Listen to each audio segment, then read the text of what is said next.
Welcome to the new channel. Our passion transforms a community that sees and shares all things new.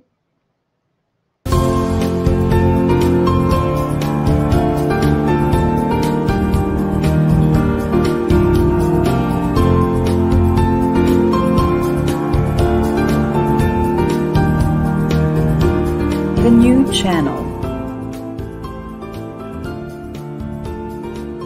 Hashtag TNC Now. The views, opinions, and insights expressed in the following shows are those of the host, producers, guests, and viewers. They do not necessarily reflect the position of the channel. Viewer discretion is advised. I'm Erwin, streaming here in Pasig City. And I am Carlos, streaming live from Mandaluyong City. And welcome to the season finale of Season 3 of Shots Fired.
My friend, what's going on, man? How are you? I'm good. How are you, friend? I am excited of obviously what we're anticipating. All-Star weekend na po. Maliban sa ending ng first half of the season, ending din today ng Season 3 ng Shots Fired. Biruin mo, naka-13 episodes na tayo. Oh, 39 episodes. 39 ha? 39. Malapit bro. Maraming nangyayari ngayon. So, very exciting. So, simulan natin. Balitang PBA, brother. Sige, balitang PBA. Nako, may lumalaban pa. May lumalaban pang isang team. Akala ko mag-skip na to eh. Pero San Miguel still leads 3-2 versus the Magnolia. I guess business is good. Business is good. Sa PBA na 3-2. So, I guess thank you sa mga asawa ng mga players. Kaya siguro nabuhayan sila ng konti sa paglalaro nila.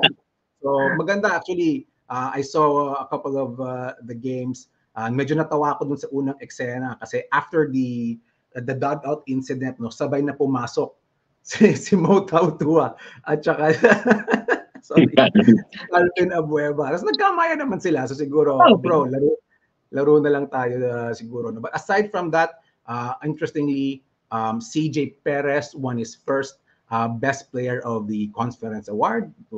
Deserving naman, no? But minor, ayoko sabihin controversy, no? So, what the PBA has done regularly, no? Nilalabas nila yung balloting ng Best Player of the Conference, no? Lahat tayo, feeling ko kasama, lahat tayo, akala natin si Stan Hardinger na ang magiging Best Player of the Conference, no? Pero nakakapagtaka, ito nga, nanalo si CJ Perez. And if you look at the ballots, no, in a statistical point perspective, lamang talaga si Stan, bro. Lamang si Stan, medyo nakabawi si CJ Perez sa media votes, no? Player and media votes. So, ang tanong ko sa iyo, partner, dapat ba kasama ang media votes in identifying individual awards? Medyo medyo controversial talaga yung when it comes to media votes sa MVP voting kasi hindi lang naman kasi sa atin ang may ganon pati NBA. And pare, may controversial din nung time na yan when LeBron won the MVP. Pero there was this one vote. Dapat 120 votes, 120 votes out of 121. Isa lang ang hindi bumoto sa kanya. Tapos si Carmelo Anthony pa ang binoto niya. Parang makaganti lang, parang galit Oo. So parang okay. So parang ang hirap magsalita with the media, 'di ba? Pero I'm not sure kung siyempre baka mas paborito nila si CJ Perez. Stat-wise, din muna nila tinitingnan, mas gusto nila yung nakikita yung how CJ Perez played, 'di ba?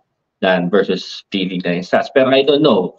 Mahirap magsalita ng tapos sa media po sa mga bumoto sa media, pero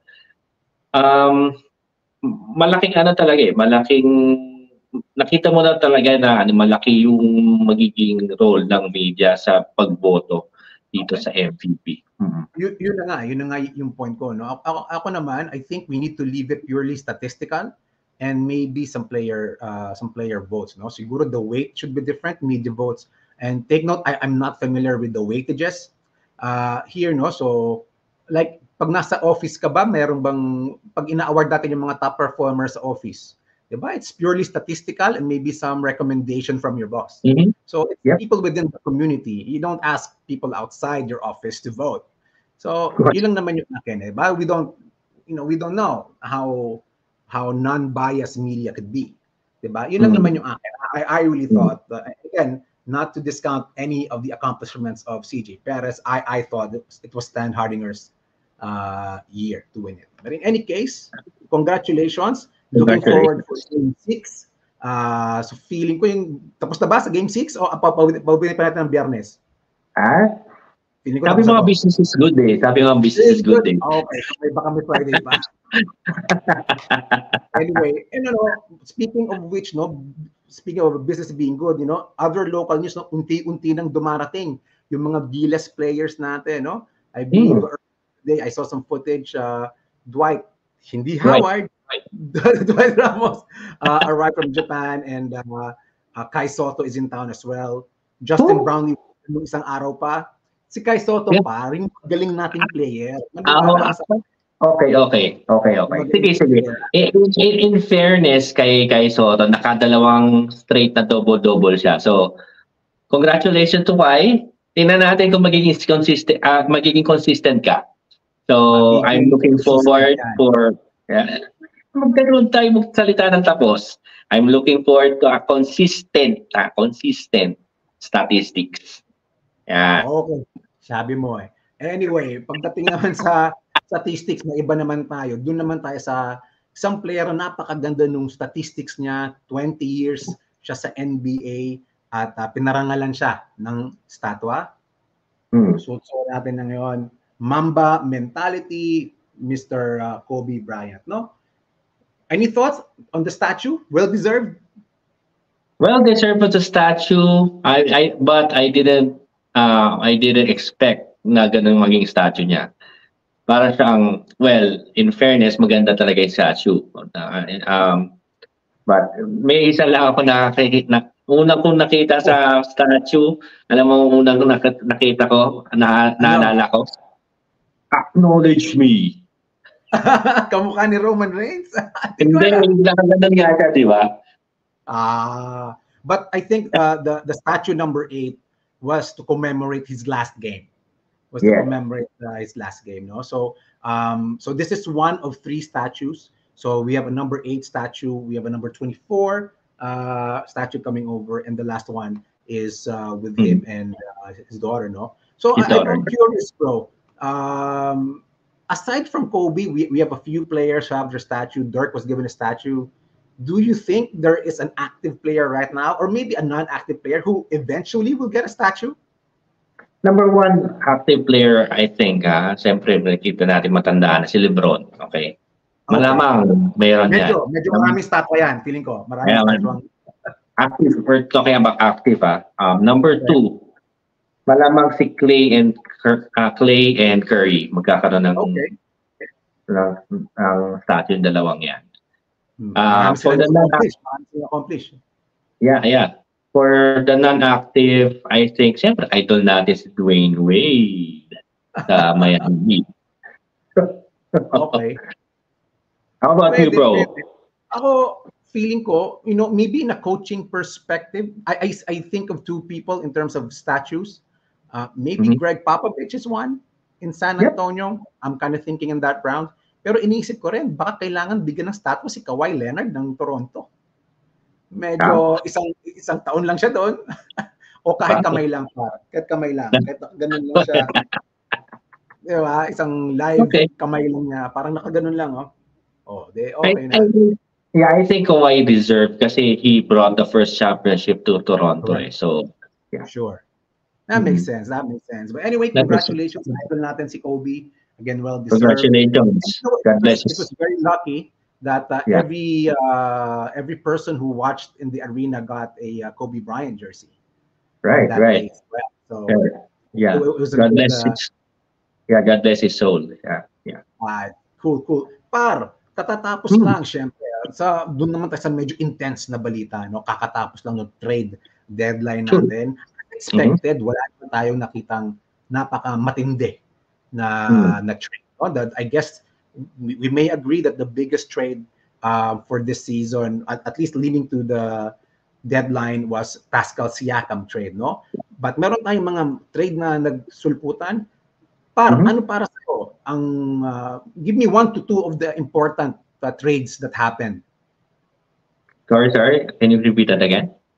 So maraming mga trades na nangyari. So why don't you give me 1 to 2 important trades na palagay mo high impact? Okay. Sa akin kasi, I think malakas ang impact ng trade, the trade deadline. Si Sixers getting Buddy Hield and acquiring Kyle Lowry after his buyout.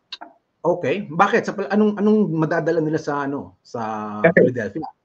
Yeah, since Embiid is out for 6 to 8 weeks, I think, they need another offensive player, which Buddy Hield can do. Plus, nawala din ng defensive with the defensive player with Embiid, di ba? So nakuha nila kay Lowry nun. So hindi naman pa nagpalpal si Kyle Lowry, pero magaling siya sa steals. Malamang. Pero is this enough? Is this enough for them to potentially, kasi last week topic natin, palalaruin ba natin si Embiid pa? Diba? Ang tayong dalawa medyo torn. Kung palaruin ba natin, is it worth it? Kung hindi ba, mali ba yun? So, does it change our minds now? Do we let Joel Embiid come back a month or 2 from now? I think health is wealth, pare. Hindi mo na ipipilit. Huwag mo na ipilit kung kailangan mo talaga magpahinga. Okay. Mukhang naman papasok sa playoffs naman ng Sixers eh. So, and that's where my argument is going right now, no? So the Sixers are kind of, switching from the 5th seed to the 6th seed. If they are, for me, no? If they end the regular season, siguro lurking in 1 and 2, might be a good idea to utilize Embiid, no? Pero if they will just revolve around 4, 5, and 6, maybe it's not worth it then, no? Yeah. Let's see, no? Pero for me, no, I see a couple of interesting things na nangyari in a trade perspective. No? I think PJ Washington to Dallas is a very, very good deal. He already was utilized the other day. Parang ang ganda ng pasahan, nakita agad ni Luka, ready. Ang pinakawalan ng Dallas dito, no, kawawa naman si Seth Curry. Pero napunta sa Charlotte. Ang maganda doon, doon talaga sila. And he's wearing the same jersey number as ng tatay niya. Yeah. Trivia lang yun. Insignificant in terms of whatever, but yun, I think that is good. Another good trade, I think this one was a little under the radar. Hindi na natin napansin. Gordon Hayward to the Thunder. Okay. That kind of made sense to me. Putting a veteran there. This is a group of young folks. Gordon being there gives them an alternative shooter. Hindi lang yan, hindi pa nga maraming pinakawalan nila para makuha si Gordon Hayward, no? Pero matapos tayo, bro, no? Again, maraming trade ang nangyari. One interesting trade, no, was Dinwiddie for Schroeder in Toronto. So si Schroeder naglaro na para sa Brooklyn nung isang araw, si Dinwiddie na wave. At syempre, who comes to the rescue? The LA Lakers, par. So your thoughts, par, makakatulong ba si Dinwiddie sa Lakers? I think makakatulong si Dinwiddie kasi remember D'Angelo Russell was traded to the Brooklyn Nets, right? And then naging playoff team tong Brooklyn Nets. Kasama si Dinwiddie dun sa playoff team na yon.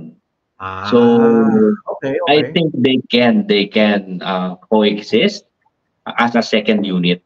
So parang dun ko nakikita yung path ng Lakers na they have a second unit that is reliable. Okay, interesting. Hindi ko naisip yun Hindi ko naisip yung ganung angulo. To be fair to you, no? Naisip ko lang, I see kasi yung mga memes na reunited and whatever. It doesn't change the fact that sina LeBron pa rin, sina AD ang kasama mo. It doesn't change the fact. You know, we were looking at an angle wherein D'Lo will be traded somewhere, not to add more ammunition. So let's see. At least we are, D'Lo stays put. Makikita natin kasi ang ganda talaga na nilalaro ni D'Lo ngayon. So yun lang yung mga matitinding trade siguro na high impacting, Si Pat Beverly sa Bucks, high impacting ba 'yon? Siya naging coach na eh. Siya kinukuha na niya yung coaching yung board. Drawing siya doon. But the funniest thing during this trade is when Brook Lopez was traded and he started reading a book. Started reading a book on the bench, no? Imagine if si Thanasis yung na-trade. My goodness. Ito, magkapatid na trade. Siguro sa dugout ng Milwaukee, may kapatid na matitrade. Akala nilang lahat si Thanasis, si Brook Lopez pala yung na-trade. Kung matatrade man si Thanasis, mawawala din isa. Package yun. Yun na nga. Gulat nga ako si Costas, wala pa dun eh. Nag-champion na kasi. So, nag-champion na yun. So, congratulations. Again, exciting stuff nung trade deadline. Siguro nagulat na lang tayo. Walang nangyari masa sa Chicago. We were kind of expecting Zach LaVine. That was unexpected. So, parang... It was very odd.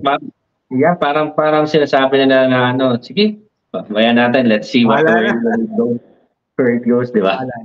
Well, since Zach LaVine's injury, medyo wala naman talagang takers niyan, di ba? Kasi hindi mo alam kung after this injury maging marupok na siya, di ba? LaMelo Ball has been out for 2 years now. Will you take a risk, di ba? Kasi you would like to know after the injury if this person is okay. Similarly when Paul George broke his leg, there weren't too many takers just yet. But naka-recover na, no? But anyway, pero yung very concerning din sa mga sa mga Bulls fans, no? DeMar DeRozan is in an expiring contract. He's gone. Di ba? He's gone. So unless they do a sign and trade, which I really doubt, the way I see it, I think the Chicago Bulls are in lottery status. I think they are in rebuild mode. It will be very surprising if they still find somebody to trade for. I think he's gone in the summer. Sinuko na nila yung laban doon. Let's see. Most likely. All right. Anyway, so in other exciting news this weekend, magkakaroon ng konting pahinga yung mga NBA players dahil All-Star Weekend na po. And it will be held in Indianapolis, home of the Pacers. Again, this year, they will adopt the old system, East versus West. So, alam ko naman, gusto mo manalo East, gusto ko manalo West. Pag-usapan na lang natin, sino magiging X-factor ng East, Papi? Naku, mahirap panin natin yung X-factor ng East. Siguro si Trae Young. Bigla sa pinasok eh. Trae Young! Sige, bakit si Trae Young? Sige na. Siyempre, di ba, parang hindi siya na-select. Tapos since na-injured si Embiid, so he was one of the selected. Si Randle was, di ba, was injured din. Shoulder Sino bang, injury. yung dalawa na-injured. So, sino yung isa? Kalimutan ko na. Anyway, one Wala of them. masyadong tao sa East. So, dalawang malakas sa loobang nawala.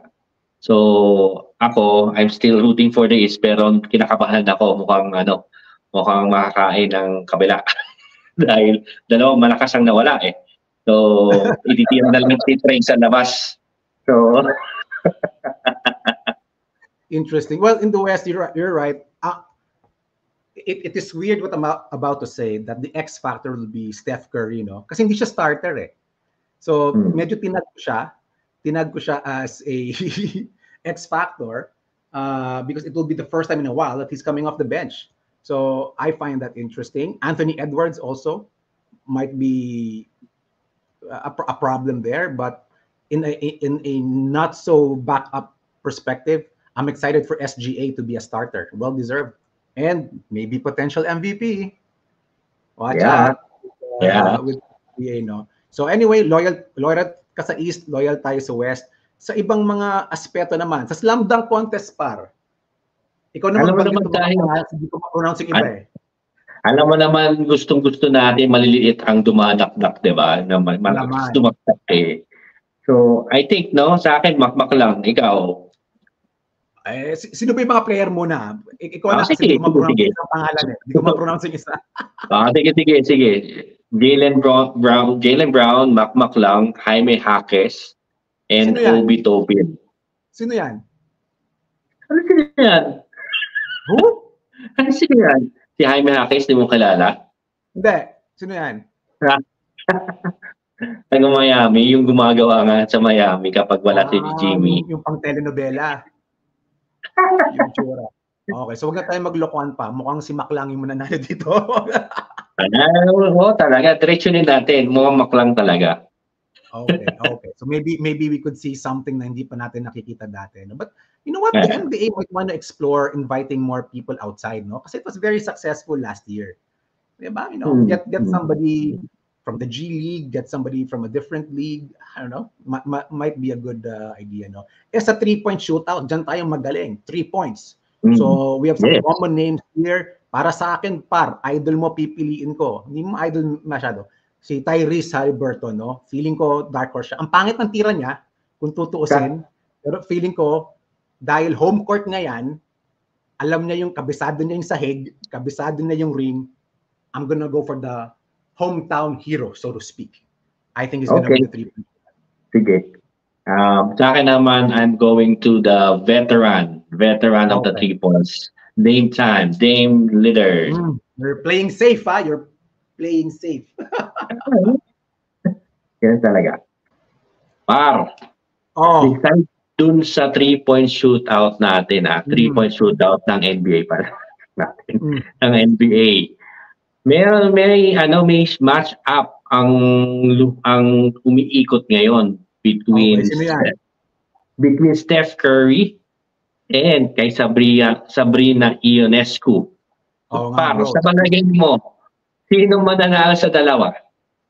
Yung mga Air Sabrinas na yan, sa kanya nakapangalan yan. So doon tayo sa may sapatos. Pero pareho silang may sapatos no? Pero kidding aside, si Sabrina, she holds the record for most 3 points made in a competition, no? Pero just take to consideration lang, no, na may money rack siya.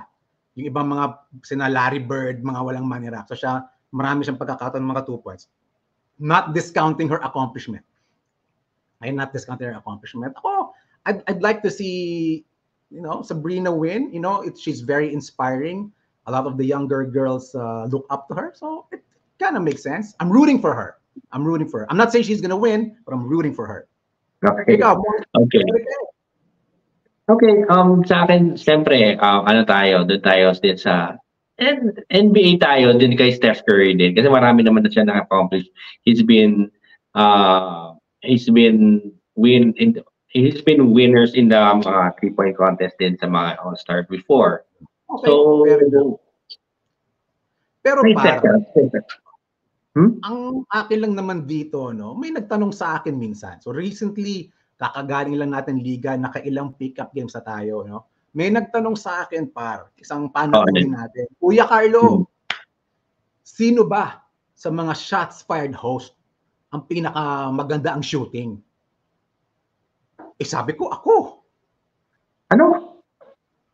Bakit Totoo ba yan? Alam mo.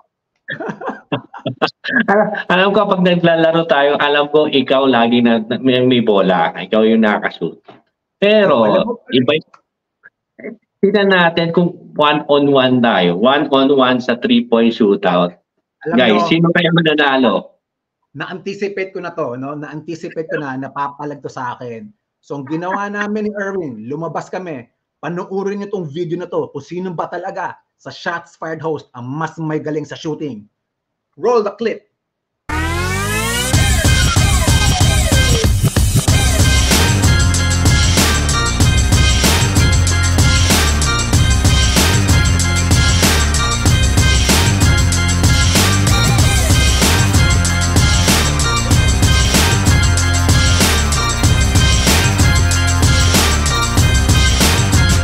Mga ka-shots fired, I'm Carlo. Kasama natin si Erwin dito. Nasa Toby's Play Zone kami. Magtutos kami kung sino ba talaga ang mas magaling na shooter sa aming dalawa. Ready ka na ba? Ready na. O bago tayo magsimula, who are you wearing, bro? This is a Tyrese Haliburton jersey. No? Magaling ba yan? Hindi naman kagalingan si Haliburton. Siyempre magaling siya. Sa Indiana Pacers eh. Siyempre nakikita natin na medyo umubra yung Indiana Pacers ngayon. Eh, yung sapatos natin, ano yung sapatos natin? Sapatos natin, naka Nike GT Jump 2. Okay? Hindi naman makakatulong yun sa shooting mo. Ako, idol ko pa rin si James Harden. Kahit ano mangyari. Pero today, bro, naka GT2 ako. Bago pa lumabas yung mga Devin Booker na shoes at si Devin Booker yung may kapay niyan. So, ready ka na ba? Ready na. O, sa palagay mo, I was born ready, par. I was born ready. Ilan ba magagawa mo? Siguro mga 10. Mga 10? Sabi niya 10 daw. Hindi siya makakasampo, mga kaibigan. So, ito na. Mag-toast na tayo.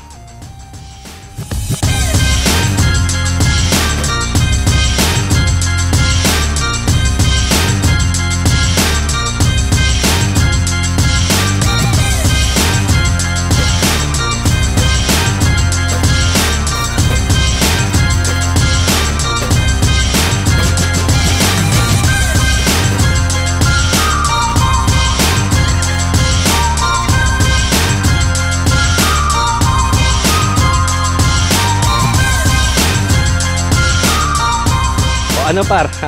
Anong binatbat mo? Ba't ganun lang ang production mo? Sige na. Minsan ka na lang manalo sa akin. Minsan. Natin yung tropa natin. Minsan sige, talaga. Sige. Pero par, napaka-enjoy sa lugar na to. Imbitahin mo naman sila pumunta rito, Pap. Sige, nandito kami sa Toby's Play Zone. Nandito sa BGC flagship ng Toby's. Napapasalamatan namin si Sir Wok. Wok, pasok ka naman dito. Ang tumulong sa akin. Pasok yan. Thank you, Sir Wok. Secret lang natin kung gaano kami kagaling, ha. Sige, maraming salamat. So, ano bang maasahan natin this week, par? At syempre, All-Star Game na this week. So, anong team ba kayo? East o West? Ikaw, pare? Par, syempre, West tayo. Feeling ko sila naman yung dominante dito. So, West pa rin. Syempre, sa akin, East. Miami forever to eh. So, East tayo. East Coast. So, basta may forever sa Miami. Again, maraming salamat kay Boss Wok, sa Toby's. Sa ulitin, thank you so much mga ka-shots fired. Ano? Magsisimi na ba ako? Simi. Anyway. So feeling ko, yung office mo kasi sa BGC, kaya feeling ko memorize yung ano na. Ano ka na yan nun? Basta. Yan ako kasi hindi ka bilib eh. Anyway. Congratulations. Napakasaya. Guys, yung mga tropa nyo, dali nyo sa Toby's Play Zone. Napakasaya doon. Guys, dito na magtatapos season finale natin. Kasi sigurado namin magandang episode na to. Nagkaalaman tayo kung sino mas magaling. But kidding aside, thank you sa pagsubaybay nyo sa season 3. So sa episode na to, marami tayong napag-usapan, maraming enjoy. Ano ba pwede natin masahan sa season 4? Sa season 4, may dadagdagan tatapala tayo content, no? Aside from Sa season 4, dito tayo sa bagong studio natin. Dito tayo sa bagong studio. Aasahan tayo nandito next season. Naman, bro. Basta gumagana ng internet dyan, pupunta ako. Maganda. Anyway, aside from the season, may mga short content. Ano tawag natin doon? Pare, ito sa short content natin? Shorts. Panis, di ba? Shots fired, shorts. Di ba? So, sa mga nakaabot ng shorts, lumalaki, parang tayo, naabutan natin ng konti. Yung shorts. Exciting yan. Bagong content natin yung shorts, no? But in any case, guys, again, maraming salamat. If you like what we have been doing, please drop a comment, like, share, and subscribe. Again, in behalf of my partner, Erwin, this is Carlo. Thank you so much for watching the season finale, Shots Fired. Thank you so much, guys. Thank you.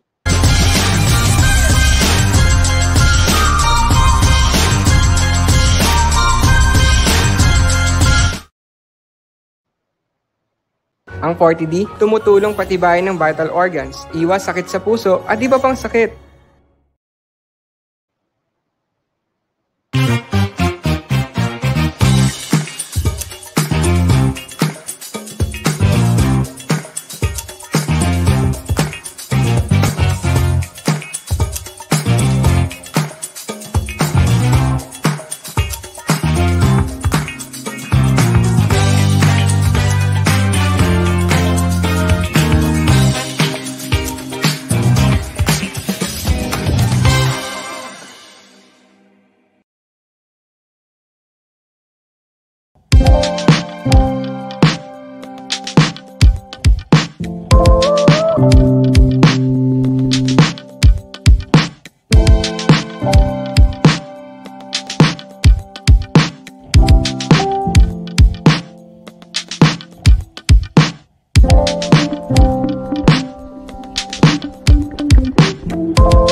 Ang ubo, mabilis lumala, kaya dapat agapan. Dapat New Solmux Advanced Syrup. May 2 times zinc para ang ubo, imbis na lumala, tulungang mabilis mawala. New Solmux Advanced Syrup. Unilab yan.